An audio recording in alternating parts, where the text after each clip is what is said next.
Here's the deal. I'd like to talk about 3 ways that comedy can help you to solve problems. So I'm going to share a technique, a habit, and a process. A habit and a process. And I got a bonus stuff for who already saw. And so it's going to be 4 ways to help you solve problems. I would open a bracket to just introduce myself in 1 minute.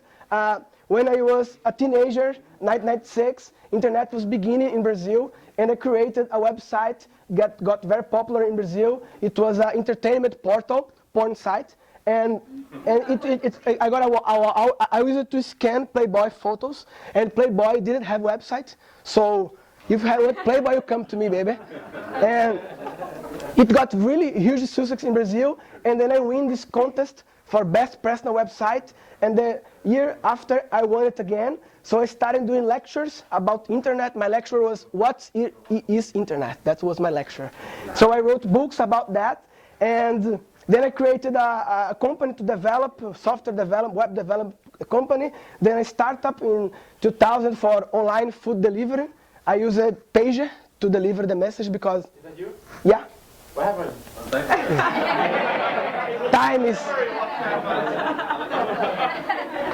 Time is fucking.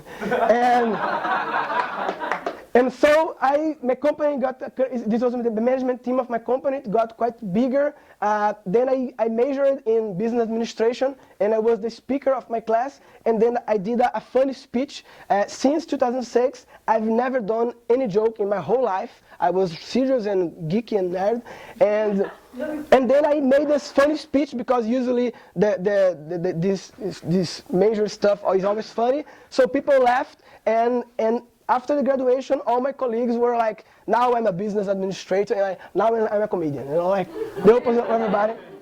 I really enjoyed the sensation to make people laugh. And then after that, I started to doing comedy. Stand-up comedy was beginning in Brazil. So I started to a lot of cities that have never had a stand-up comedy show. And I started in like 6, 7 cities in Brazil, capitals in Brazil. But I was also working with my company, and I wrote another book and lectures. It was like hooker's life. I mean, you have a regular job, and at night you go to the pubs. And then I identified a blue ocean in the comedy business. I identified a huge opportunity in the comedy business. It was corporate comedy.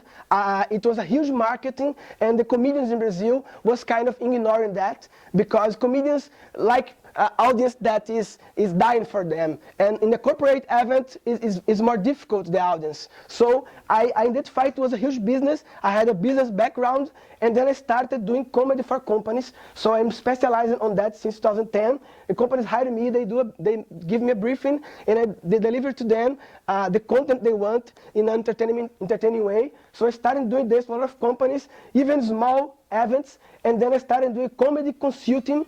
It's like design thinking, but I call it comic thinking. So I have a lot of clients that hire me to make them think as a comedian, like design thinking, I do comic thinking. And then there was a TV show in the United States. It's a True TV, and they wanted to come to Brazil. Then I was selected to join the Brazilian team of this TV show. It was the second biggest TV network in Brazil. Then I have this Netflix special, stand-up, and then I really decided to use my comedy to deliver relevant content. So I started doing TEDx in Brazil. I did 4 TEDx, and I really enjoyed it more than doing just comedy because it was something with a positive impact. I was delivering really interesting stuff. And then I created this workshop for creativity, creative problem solving, based on my comic thinking stuff. And I have this creative formula. It's a formula for creativity. You minus the blocks, then you add habits and techniques divided by the creative process. And then after the World Cup, I'm going to have a TV show as host in Comedy Central, so close brackets. And so, 4 ways to use comedy to help you solve problems. As I said, first, a technique. I'd like to make a question. What's the difference between a woman and a gun? Anyone knows? I forgot. You need the license for the lecture. You need the license? For the letter. Yeah. Anyone have the difference? Anyone? Nobody? What can kill you? From the gun doesn't hurt so much.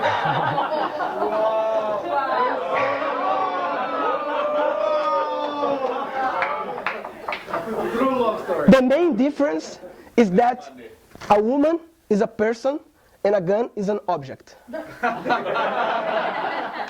I'm sorry that some people didn't know that, but that's the difference. Of course, there are other differences. You can put a silencer in a gun. Yes, isn't it? You can, but no, silencer. But my point is, when I say that a woman is a person and a gun is an object, I'm using the concrete thinking.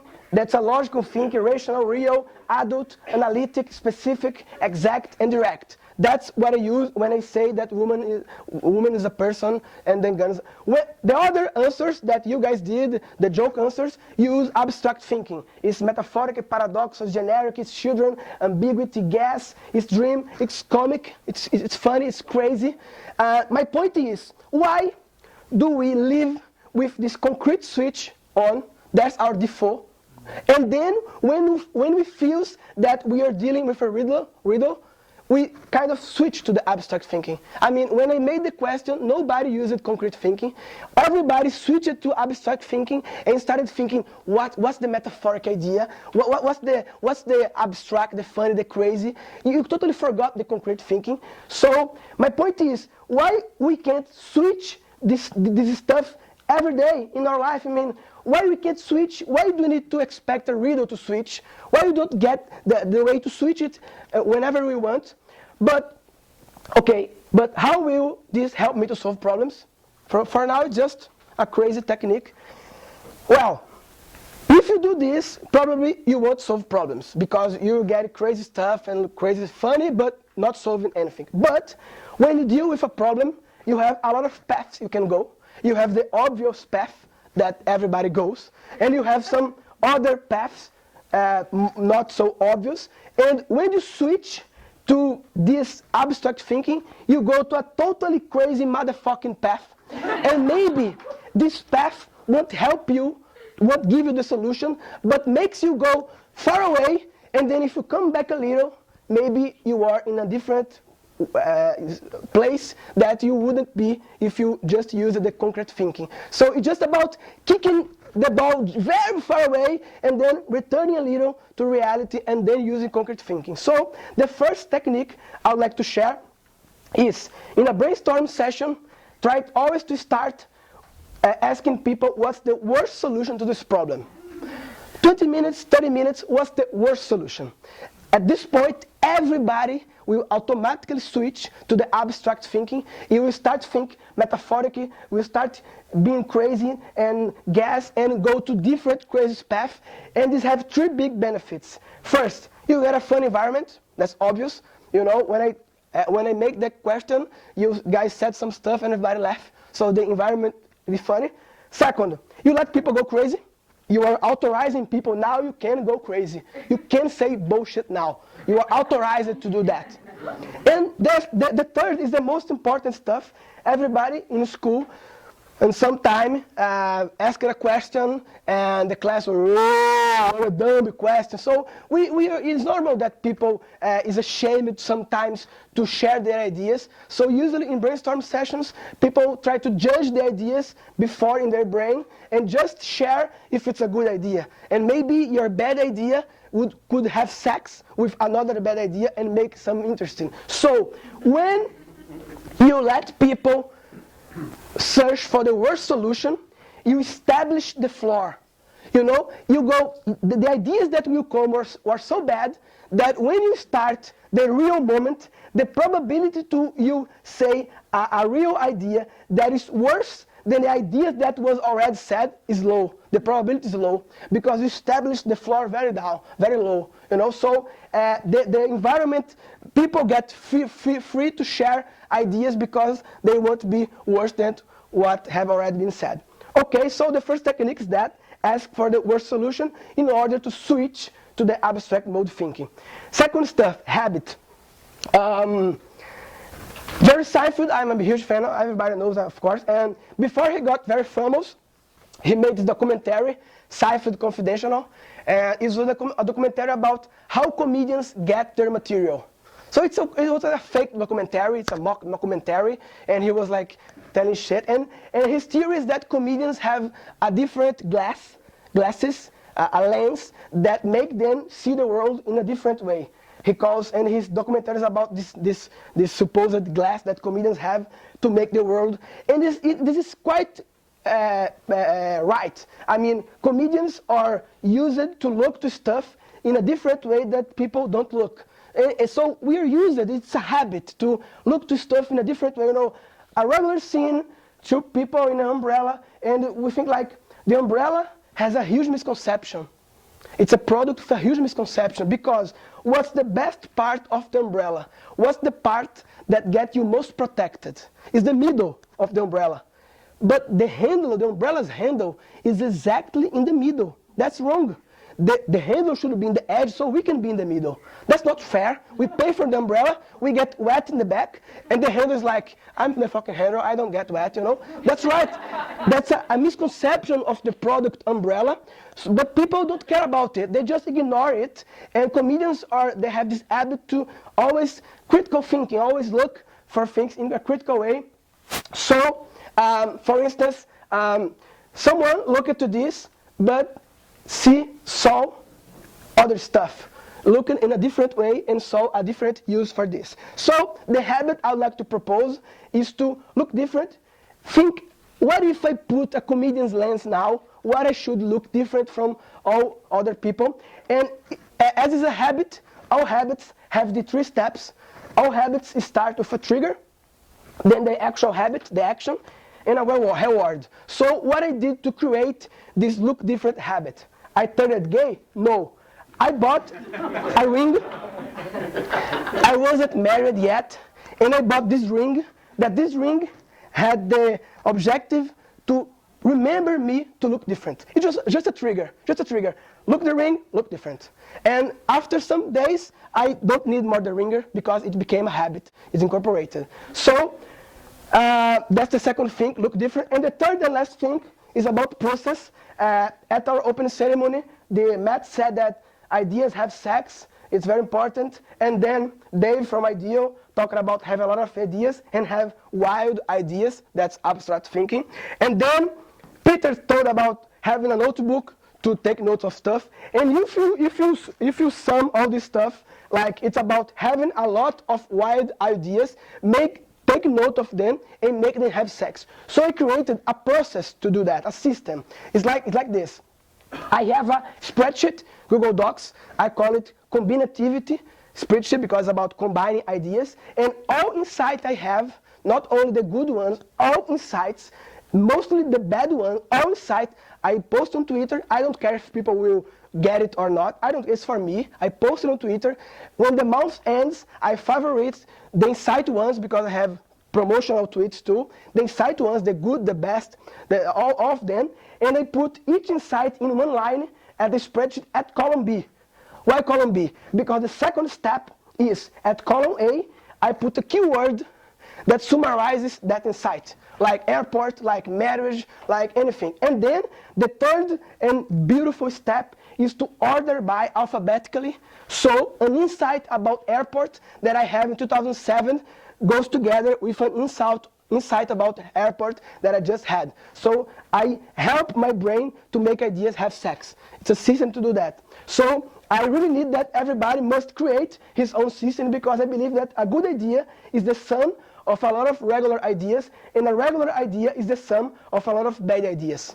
So you must take notes, the bad ideas, save them in a safe place, the cloud, and make them have sex. So that's the third stuff, the process, help bad ideas have sex. But I have a bonus for the people that have already seen that. Do you agree that the natural demand for exercises is not, the natural demand, the demand of walking is not enough to make we fit, isn't it? It's not enough. Not by walking to your company that you make you fit. We must go to the gym it's an artificial demand. We create artificial demand for walking. Because humans are stupid because you use it to walk a lot, and then you create a car so you don't walk anymore. And now we take the car and go to the car to the gym and then walk in the gym. This idiot. This does not make no sense. You should go walking to the gym and you come back. Don't need to go to the gym. Just go, you know. So, open brackets. What's in common between these 6 guys? What's in common between them? Their characters. Their characters, sure. What else? They're looking at us. Huh? Fictional. Fictional? What else? Are they comic? Not comedians. Are they comic? Yes. They're comic. They're not comedians. They're comic. They have a comic stuff happen. And they have a huge stuff in common. Do you agree that all 6 have creative solutions? I mean, some are evil, some are not, but all 6, they have creative solution for their problems. Some crazy or not, some evil but are creative. And it's not, this in common is because at Italy, 500 years ago, you have the Commedia dell'arte. It was a street comedy improvisation, and people used masks to do this. And the mask is a brilliant idea. The idea of the mask is when someone enters the stage with one mask, you already know what this character is. The mask defines the stereotype, the archetype of that character. So it's brilliant. Someone enters the mask, you know who he is, what's his adjective, his stuff. And there's one character called Brighella, and this character is the guy that he's a trickster. He's a guy that creates good solutions. So all these guys are based in an archetype of Commedia dell'arte, the trickster, the Brighella, the guys. So, as I said, comedians are good to identify problems like this. This is a huge problem in the world.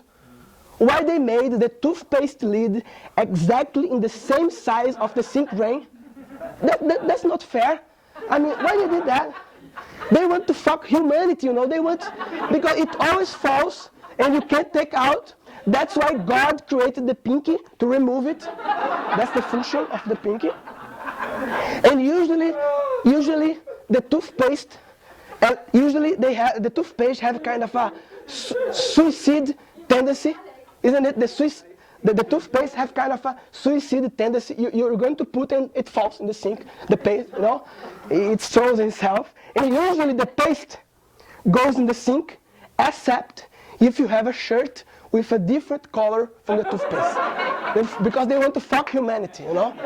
That's why pajamas are made with stripes to combine with the toothpaste, so you don't have problems. So, comedians, as Jerry Seinfeld said, comedians are good to look different and to identify problems, like the umbrella problem, like the toothpaste lid problem. But be a trickster is more than identify problems, is to try to solve them. The trickster solves the problems. So this was a character that I created in the last election. It's a fictional politic that have just creative solutions for the country, but no one works. And I created a real, and people thought it was. So the point is, how this will make me solve problems. So close brackets. As I said, the natural demand for walking is not enough to make exercise. So we have to do artificial walking. That's what I call this, artificial walking. So in the same way of thinking, the natural demand to solve problems is not enough to train us as problem solvers. Everybody have problems, everybody solves problems, but the natural demand is not enough. You must train your brain, neuroplasticity. So what I'd like to say is, the bonus message is, solve problems you are not responsible for. As exercise, it's like the gym stuff. You don't need to do that. There's no purpose of walking. It's just for exercise, just for that. So solve problems you're not responsible. It's a habit to solve problems, to be a trickster every time in order to train your problem-solving abilities. And there's a bonus plus too. We had the class today with Jack. What is Jack? Yeah. Oh, Jack. And it's interesting that Jack uses comedy to solve problems. he uses comedy to deliver his message. That's another way that comedy can help you solve problems. If he wasn't comic, he's not a comedian, he's comic. He's not a professional comedian, he's an expert in his field, but he's using comedy as a tool to deliver his message and to get the message spread more. So he does this stuff, it's brilliant. And I once did a video for a company that's a huge viral in Brazil that I use comedy to deliver a content about ethics. And I have like 1 million this upload, I have like 5 uploads with 1 million each. It's a huge success, it's the same stuff. I use comedy to deliver ethical content. So that's the bonus plus. Use comedy as a tool to deliver in your message. Summarizing what I want to share today is what solution look different. Bad ideas, having sex, be a trickster, and other way to solve problems is to, that's it for today.